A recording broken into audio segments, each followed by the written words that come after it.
Thank you. I'm flattered by all the kind words. And when I run for office, Rick, I hope you'll be my campaign manager.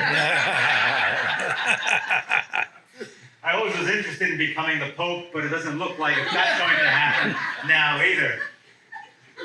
I don't know if I was excited or depressed today. I have been excited to be able to come here and speak with you tonight, but then I've been watching the news all day, and yesterday I was nauseated by the impeachment hearings, and today I was dumbfounded by the Inspector General's report.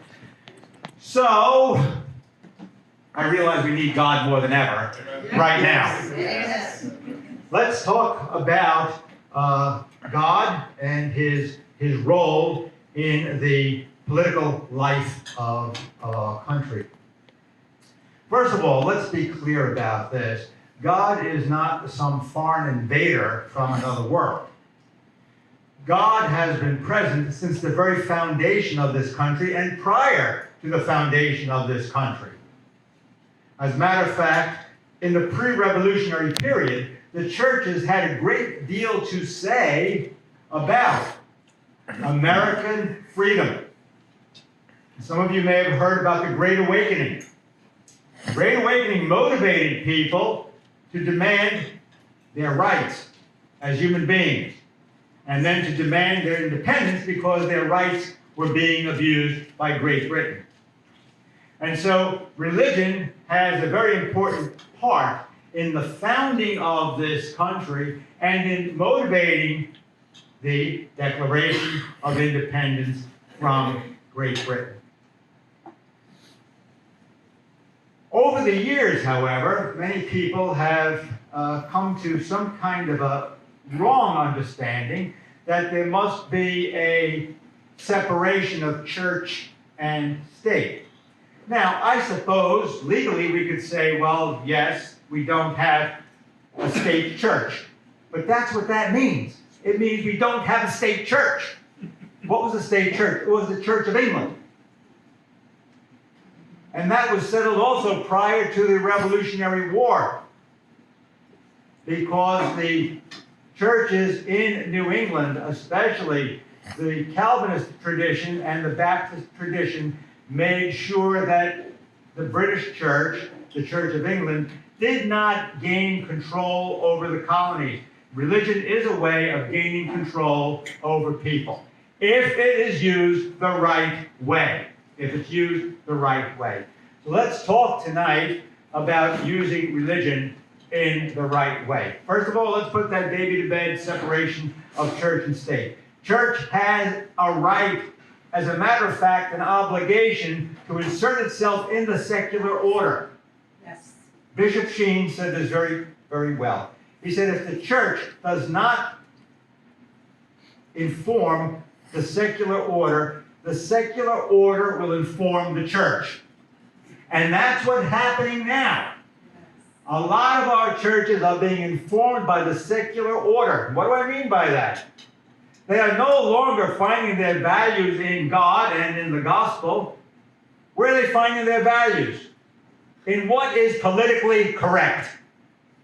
And so, we'll talk about some of those issues tonight, about political correctness and how the churches, in many instances, have violated their sacred duty to God and their duty to their people. Religion is not just about social justice, although social justice is a part of religion. Religion also means we are called to save people's souls. And that's what elevates us to a higher level. If you've been watching these reports this morning, this afternoon, this evening, regarding the Inspector General, how in the Lord's good name could there have been any sense of right or wrong or sin in those people who did the things that they did? And they did it for their own personal political agenda. God was certainly not in their mind when they could allow themselves to violate the rights of American citizens, and then to continually lie about the purposes of the FISA reports. That is not of God. That is not of God. Let's talk about what is of God. I'm going to break it down into 4 areas. The first one is this. It is the dignity of the human person. The dignity of the human person. That is of God. Where do you find that? The dignity of the human person is found where? Right in the Bible. Man is made in God's image and in God's likeness. Man is made in God's image and in God's likeness. Doesn't that set the parameter as to what is right and what is wrong? How you act and how you treat other people. Because why? They are God's children, and they are invested with inherent rights and dignity by the Creator. And if you believe that the Bible is correct, then you would certainly have different standards by which you act and by which you treat other people. Read the report of the Inspector General. And as you're going through it, ask yourself, any sense of the dignity of the human person? Any sense of the person's inviolable rights? No. No. What's happened? What's happened? Well, what's happened is that because of this phony concept of separation of church and state, religion no longer informs the public square. And religion, unfortunately, is not having a great impact on our public officials anymore either. Now, I'm going to quote somebody you might not think I would be quoting. I'm going to quote, well, I'll tell you the quote, and then you kind of figure out who it is. Figure it out, as they say in Brooklyn. Right? A politician, a representative, a senator, a president, does not leave his or her values at the legislative door. But those values should be informed by their faith, and they bring those values to the legislatures with them. Who do you think said that? Now take a guess. Jack Kennedy. Barack Obama! Barack Obama said that! You're formed by your faith, and then you bring your faith values with you when you legislate. And that's what we have to do. We have to bring our values given to us by our faith when we enter into political discussion. Now, somebody's saying here, well, he didn't do it. Well, most of us are sinners, aren't we? And we are hypocritical at times. But that's the right thing to say. Your faith informs your values, and you bring those values with you to the legislative assemblies. Okay? So, dignity of the person. And we're going to say, you're right, he didn't do it. I'll tell you why we're right, he didn't do it. Why? Because he was a pro-abortion president. That's why we know he didn't do it. Very clearly why he didn't do it.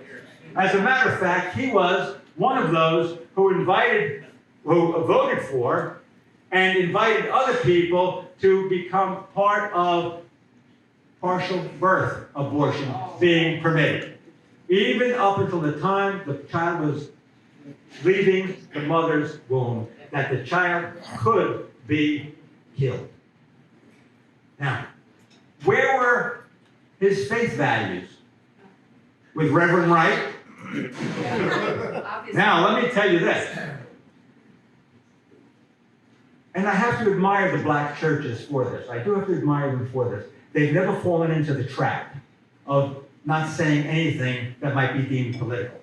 They have always used their pulpit to speak what they believed was right for the good of the black community and for the belief that God was helping them to overcome oppression. Never has a black church been closed down for speaking about politics from the pulpit. Number one. Number two, in the whole history of this country, only one church has ever been denied its tax-exempt status. There was some small church in Genesee, New York, I believe, or Binghamton, New York, that had a poster up that said that they should not vote for Bill Clinton for president. Their tax-exempt status was removed for about 2 months and then it was returned to them. We'll talk about that later, the Johnson Amendment. We might get a chance to talk about that. Okay, dignity of the person. Human life is precious from the first moment of conception until natural death. Why do we have to say that? Because then who says when human life is not sacred, not important, not valuable? Good. Then it becomes a state. Then it becomes a state who says who's a person and who's not a person. And then who gives you your rights and who gives you your dignity? Who? The state. The state can give, and the state, as President Reagan said, the state can also take away. So, when we discuss these human rights issues, the first human right is the right to life. And it's a wedge issue, and that's why it's so strongly guarded. The abortion lobby guards it, because why? It is part of the secular culture which says, we create reality. The state determines right and wrong. The state determines who lives, the state determines who dies. And once that happens, all of your other rights are also going to be forfeit, because they're no longer rooted in your God-given dignity and your rights as a human being, but they are rooted in some state, just as what happened in the Soviet Union, and in communist China, and in Cuba, and in Venezuela. How many thousands of people were murdered for the good of the state? And the elites then, who run the state, and the elites who decide that they will take the place of God. And that's why God is the enemy of the secular order. God is the enemy of the secular order, and they try to remove God from the public square. We cannot let that happen. We cannot let that happen. Pastors have to speak the truth, or they will be judged by God. Yeah. And politicians, they too, have to make a stand based on what values they garner from their faith, which has biblical roots and biblical foundation. The Judeo-Christian beliefs of our society have always motivated the best of what America is.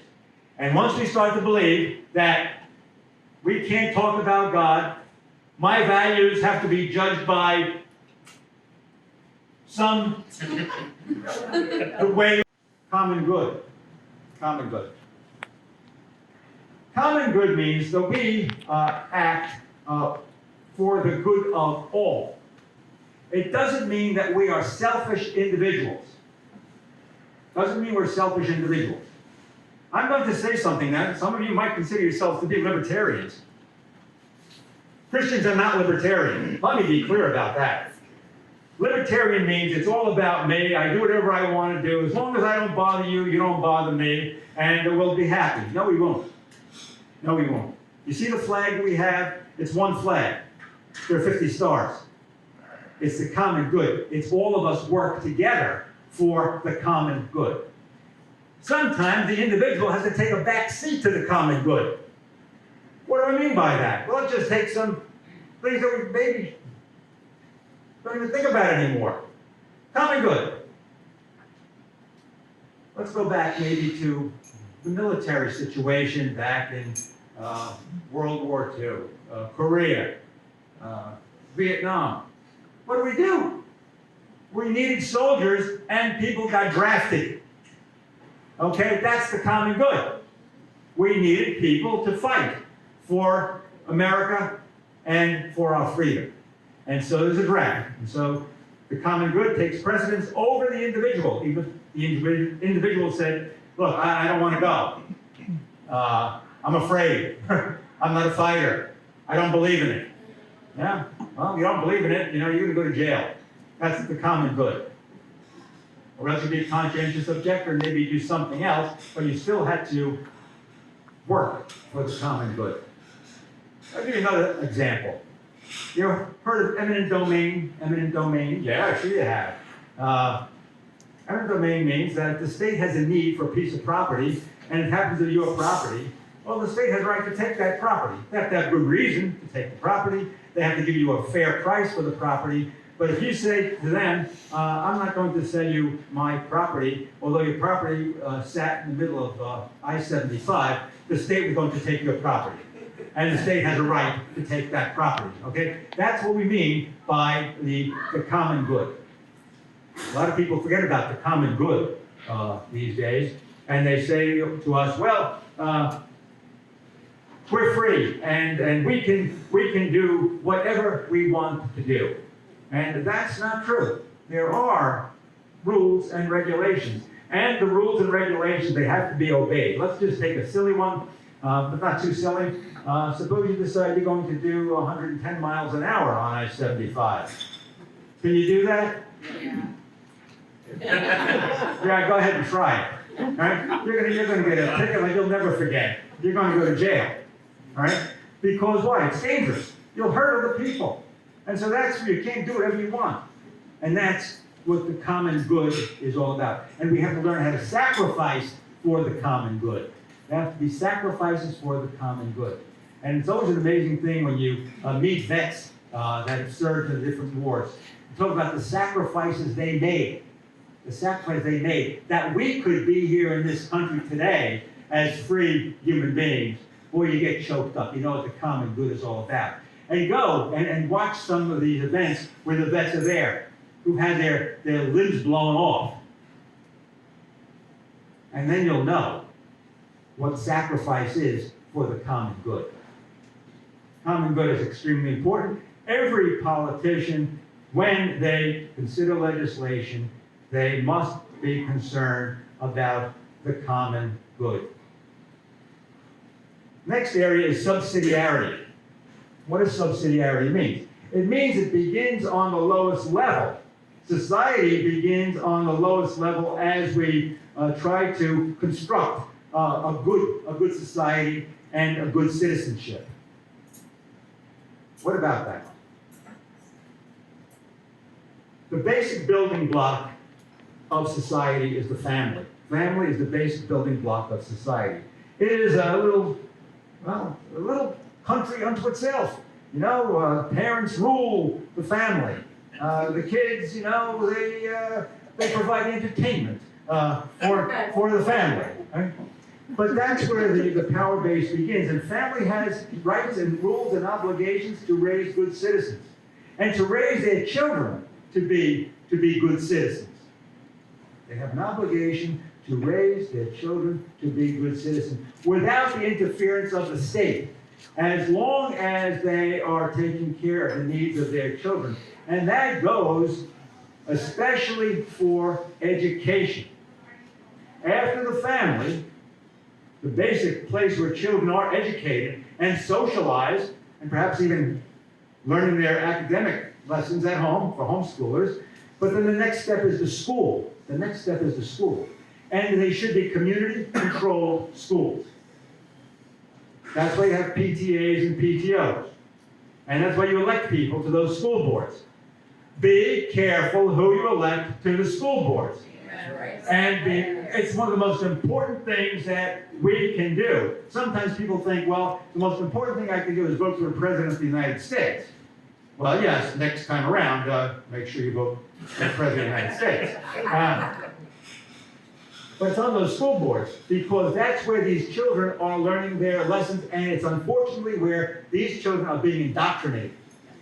And oftentimes the indoctrination is not something that is consistent with the Bible. How many people here would be shocked if your little boy or girl comes home and says, oh, we just learned about transgendered people.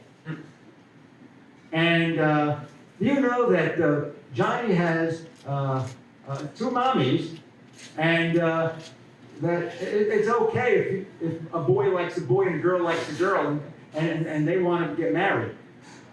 You know that's what's being taught in school? Yeah, oh yeah, that's what's being taught in school. That is contrary. That is contrary to God's law. God made them male and female. And he said, increase and multiply. Increase and multiply and populate the face of the earth. Right now, we even have an attack on population. People do not want to have children. In the front page of the New York Times, that paper that I love to hate, there was a big article about a month ago of the decline in the birth rate worldwide. Worldwide decline in the birth rate. Why? Why? Well, all of a sudden it's come to a pass that, well, you got to be careful with the carbon footprint. Carbon footprint, you have too many people, it's just as bad as cows passing gas. Oh yeah, that's where it's at right now. And so we even have two luminaries like the Prince Harry and Meghan Markle. They decided only to have 2 kids because they want to save the planet. Well, I think they should have no kids, and then go off themselves. Now save the planet. That's how ridiculous that argument is. That's how ridiculous that argument is. Because human beings are God's image and likeness. We're told to procreate, populate the earth. But if we begin to lose our population, what happens? We are taken over by foreign powers. We're taken over by foreign powers. We also lose the family. And the family is our place of security. It's that safe harbor where we can go and find consolation. The place we can go and find our values. It's the place where we pass on the heritage of faith. We pass on the heritage of our great country, America. That's where it's passed on. Now, that's subsidiarity. And it's not until you get to a real problem that the state should ever be brought in. A real problem. And that's when you have to do other things like, well, okay, we have to build roads. Okay, the state does that. The family doesn't do that. When there are problems, for instance, of people who are in poverty or people who are homeless, well, there are local organizations that then have to step in to do that. But it should be a long time before we have to bring in the federal troops and the Treasury Department to rule and govern our lives. I just read, I believe it was today or yesterday, that Governor DeSantis is going to reinstitute civics lessons in schools.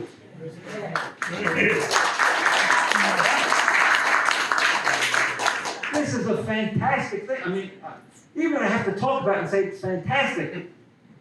It's fantastic. I mean, civics. They don't know civics. They want to at least have the basic understanding of what somebody who's applying for citizenship would have. Like, who's the president? Oh, they don't teach that anymore. Did I ever tell you about the time I had 2 women waiting for me in the back of church? I didn't tell you this story. True story. The president was just elected, and President Trump, and I'm sorry, but I'll tell you what happened. And, in church, I don't care who the president is. I always pray for the president, that the president will guide our country in the ways of peace and wisdom. Let us pray to the Lord. I have these 2 women waiting for me in the back of the church, and they said to me, "Can we speak to you?" And whenever somebody says, "Can I speak to you?" You just know. I say, "Yes." And you should never mention that name in church.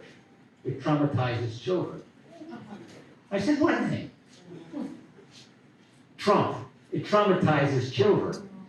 So I said to the 2 of them, I said, "Ladies, you are traumatizing me. Get out." There are very few pastors who are willing to tell people, "You're out of order. Get out." You pray for whoever the president is, whether it was Obama or Bush. You pray for the president that he keeps the country safe and that the president is filled with wisdom to do the right thing. That's what you do. Okay? That's civics. That's good citizenship. That's good citizenship. But a lot of people today, and it's unfortunate, it's not that simply these 2 ladies were doing things like this, but could you imagine the things that are being said, even in the classrooms, grammar schools, high schools, colleges, about the President of the United States? And some of the things I'm reading about why he should be impeached, These professors, they need a lesson in civics. You don't impeach somebody because you say he abused his power. Okay, where? He obstructed Congress. Okay, where? And you have all these poor kids sitting in the classroom absorbing all of this nonsense. It is nonsense. And then they had to vote for 18-year-olds. Look, I've had my problems with the 18-year-old vote. I have taught high school. I was the vice principal of high school. They're not ready to vote for Mickey Mouse. What they'll do is they'll take them from the schools, they'll indoctrinate them in the schools, and then march them over to vote. And you know who they're going to be voting for? Keep an eye on the schools. Keep an eye on those schools. They are most important. They are the future of America. Along with having children,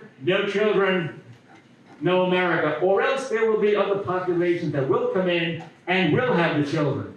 And believe me, this is not an anti-Islamic statement.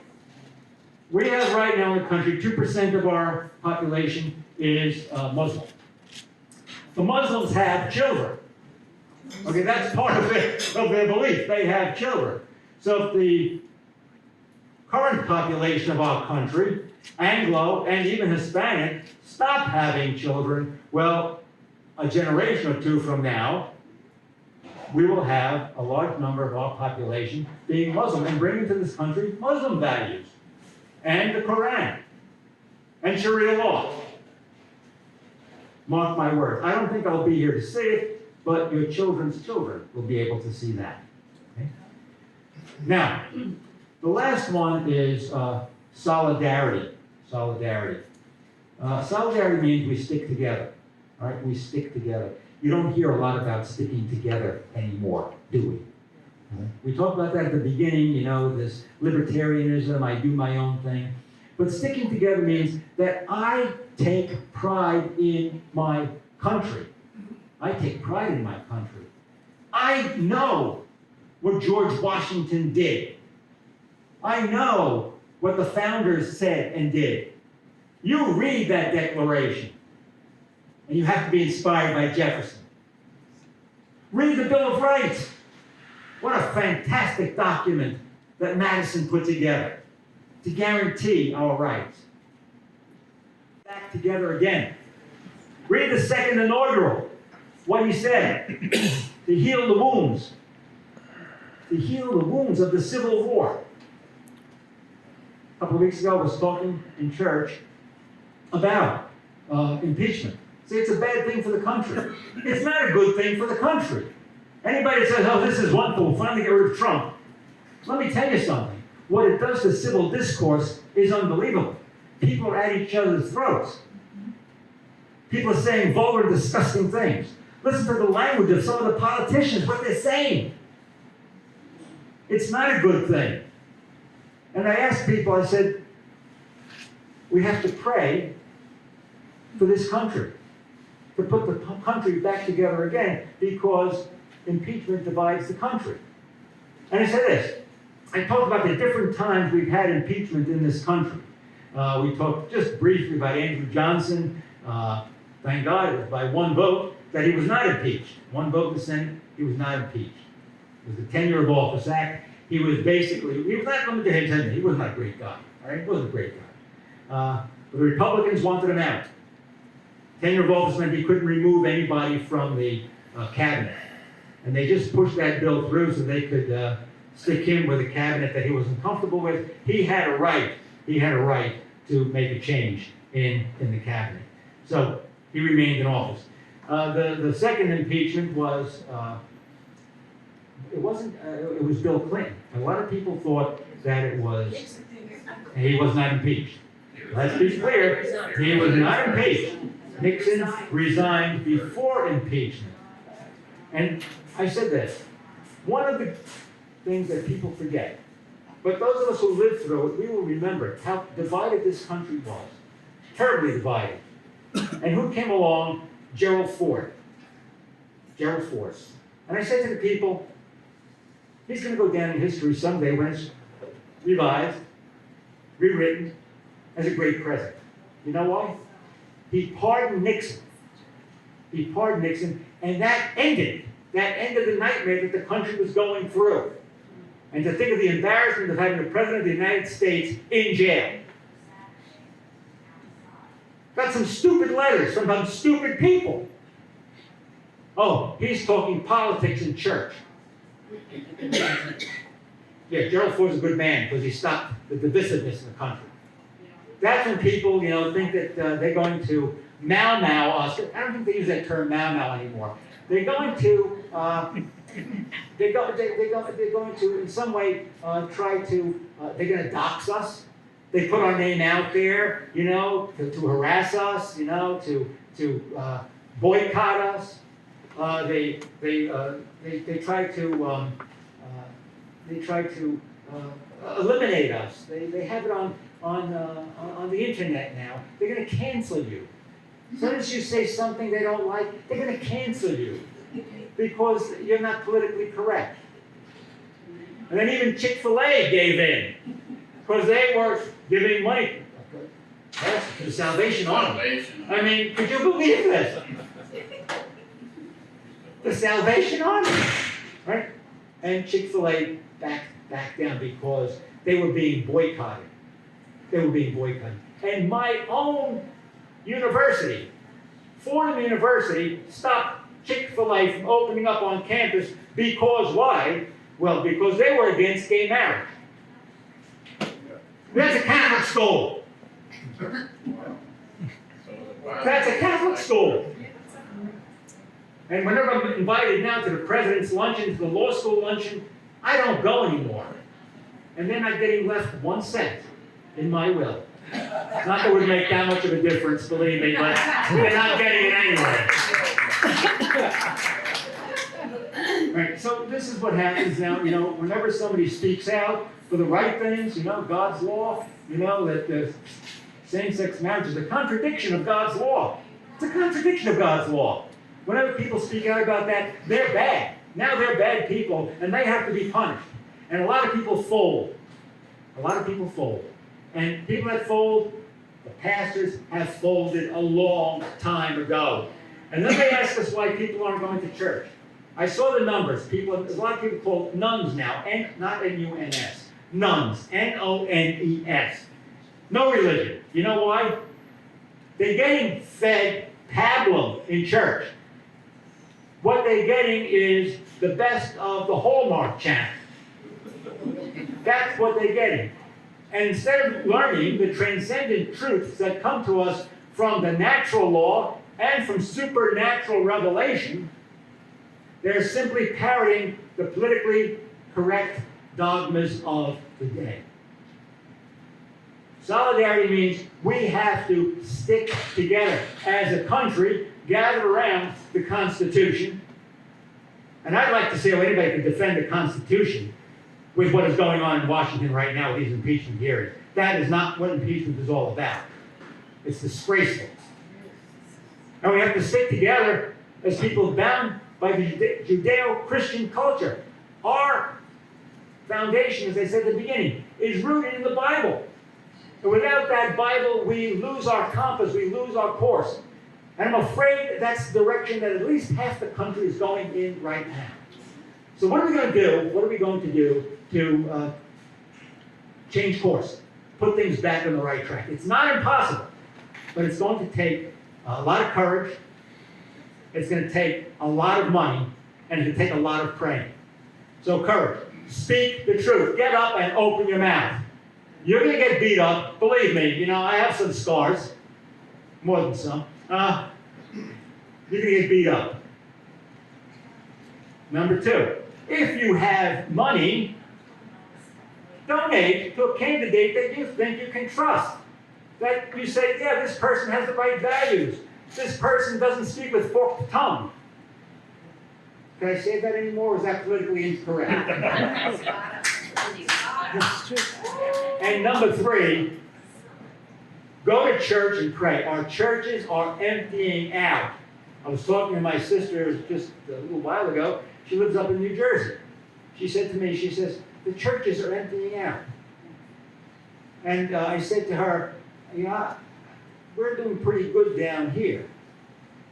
She said, that's because you have all the people that used to be up here. But the next generation is not going to be there. The next generation is not going to be there. The young people are not coming to church. The young people are not being formed in Christian values. They are not being formed in the civic virtues that are given to us by the Constitution, by the Declaration of Independence, and by the great statements of Abraham Lincoln and Ronald Reagan. So, please, this election season is very, very important. We have candidates right here in the room. Make sure that you know where they stand, and make sure that if you like where they stand, you support them. And be bold. Just like I have people coming to me and saying, "You shouldn't have said that." I said, "What? Pray for the president?" You get up and you compliment, applaud people who are saying the right thing, and give them your support, just for being brave enough to speak the truth to power. God love you.